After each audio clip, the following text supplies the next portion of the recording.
Weekly Neutralizer News Report. Magandang araw Pilipinas, kasama ang Neutralizer Aguila Troopers, aming ihatid ang mga balita mula sa isang linggong kaganapan sa 73rd Infantry Neutralizer Battalion, 10 Infantry Aguila Division, Philippine Army. Ako si Aguila Trooper Ramil Nisperos. Tutok na sa Neutralizer News Report. Weekly Neutralizer News Report. Headlines. Kasundaluhan ng 73rd IB ay nakilahok sa isinagawang bloodletting sa probinsya ng Davao Occidental. Tupad payout at orientasyon isinagawa sa Alabel, Sarangani Province. Matagumpay na isinagawa ang bloodletting program sa munisipyo ng Malita, Davao Occidental. May detalye sa balitang yan si Aguila Trooper J. Garcinia. Nakilahok ang kasundaluhan ng 73rd IB sa pamumuno ni Lieutenant Colonel Jai Cristian P. Mendoza sa isinagawang bloodletting na may temang dugo na alay, dugtong ay buhay nitong ika-21 ng Setyembre taong kasalukuyan. Ito ay isinagawa sa Davao Occidental General Hospital, Barangay Lakaron, Malita, Davao Occidental sa pangunguna ng Davao Blood Center kung saan nilahukan ito ng iba't ibang ahensya ng gobyerno at mga kabataan mula sa karatig munisipyo. Layunin ng nasabing aktibidad na makalikom ng 50 bag ng dugo na magagamit ng mga pasyenteng kasalukuyang naka-admit sa nasabing hospital. Gayon din ang mga residenteng mangangailangan ng dugo sa nasabing probinsya. Nagpahayag naman ng pasasalamat ang pamunuan ng Davao Occidental General Hospital, gayon din ang Davao Blood Center sa lahat ng voluntaryong nag-donate ng kanilang dugo. Karong adlaw atong gipatigayon ang bloodletting activity diri sa Tugkaran sa Davao Occidental General Hospital. Nag-aim kita nga makalikom og 50 ka bag nga dugo. Sa mga volunteers sa 73rd IP, nagpasalamat kami tungod sa ilahang pagsuporta o pag-volunteer sa pag-donate og dugo. O daghan po kayong dugo atong makolek ato po matabang dito sa itong mga pasyente nga nakakaroon diri sa Davao Occidental General Hospital o sa mga karatig na mga hospital ng mga pasyente.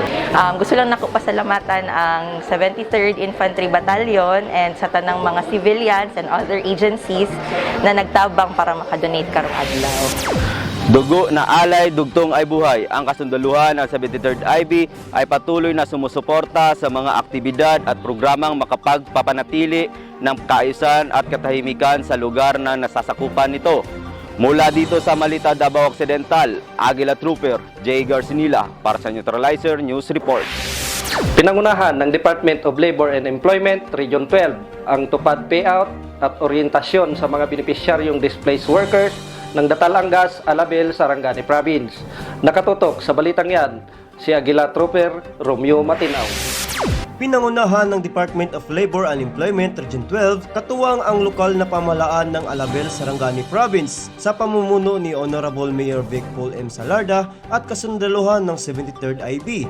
Ang isinagawang tupad payout tulong pangkabuhayan sa ating disadvantaged and displaced workers sa Barangay Datalangas, Alabel, Sarangani Province kung saan tumanggap ng tag 3,680 pesos ang 28 benepisyaryo ng nasabing barangay. Kasabay rin ito, idinaos ang orientasyon para sa 100 residente na magiging benepisyaryo sa susunod na tupad payout. Kasunod dito ay ang pag-turnover ng isang motorsiklo mula sa lokal na pamahalaan ng Alabel na siyang magagamit sa tuwing may mga emergency at mabilisang transportasyon dahil kabilang ang Datalangas sa tinatawag nating geographically isolated and disadvantaged areas o GIDAS. Layunin ng nasabing aktibidad na matugunan ang mga pangangailangan ng bawat pamilya na nakaranas ng kahirapan lalo na sa usaping pinansyal. Nagpaabot naman ng pasasalamat ang mga benepisyaryo sa nasabing programa. Gayon din ang punong barangay ng Datalangas, Alabel, Sarangani Province. Nalipay ko sa leader sa Datalangas, ihatagan yun yung priority ang dito sa kapitigan.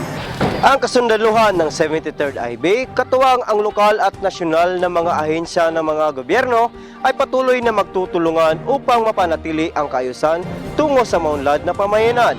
Mula dito sa Alabel, Sarangani Province, Aguila Trooper Romeo Matinao para sa Neutralizer News Report. Weekly Neutralizer News Report. Neutralizer News Trivia. Alam niyo ba? Alam nyo ba ang dugo ay isang halo-halo ng iba't ibang klaseng cells na nakahalo sa madilaw na likido na ang tawag ay plasma? Ang dugo ay nagdadala ng nutrisyon, oxygen o hangin na ating nilalanghap sa iba't ibang parte ng ating katawan at tumutulong rin na magtanggal ng mga dumi na naipon sa ating katawan. Kaya laging tandaan, bida ang may alam. 73rd Infantry Neutralizer Battalion, your soldier, defender, and friend.